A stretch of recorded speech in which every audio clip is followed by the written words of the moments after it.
Hi, welcome to my channel. ఈరోజైతే mutton pickle చేసుకుందామండి.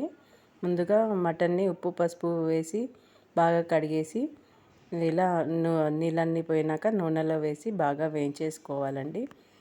కొంచెం పచ్చి అంతా పోయే వరకు వేయించుకొని పక్కన పెట్టుకోవాలి. అలాగే అల్లం వెల్లుల్లి పేస్ట్ కూడా చేసుకొని అది కూడా నూనెలో బాగా వేయించేసుకోవాలండి. బాగా వేయించేసుకొని రెడ్ అయ్యేలాగా ఉంచుకోవాలి. తర్వాత మనం ఒక కడాయిలో జీలకర్ర ఆవాలు మెంతులు వేసుకొని బాగా వేయించుకొని పక్కన పెట్టుకోవాలి. అల్లం వెల్లుల్లి పేస్ట్ బాగా ఇలా రెడ్గా అయ్యేదాకా ఉంచుకోవాలి. తర్వాత దాంట్లో పసుపు వేసుకోవాలి. పసుపు వేసేసుకొని కలిపేసుకోవాలి.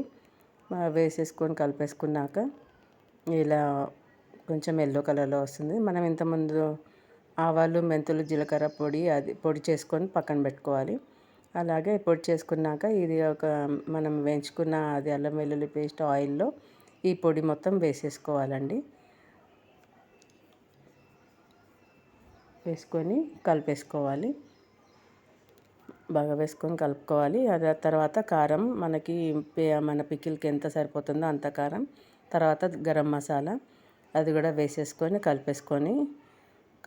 బాగా కలిపేసుకొని పెట్టుకోవాలండి.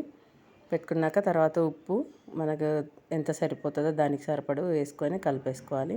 ముందుగా వేయించుకున్న మటన్ని కూడా దాంట్లో వేసి కలిపేసుకోవాలండి. కలిపేసుకున్నాక ఇది అంతా ఇలా అవుతుంది. తర్వాత మనం ఒక 5 లెమన్స్ తీసుకొని ఇలా నిమ్మరసం జల్లించి దాంట్లో వేసేసుకోవాలండి. పికిల్ రెడీ అండి.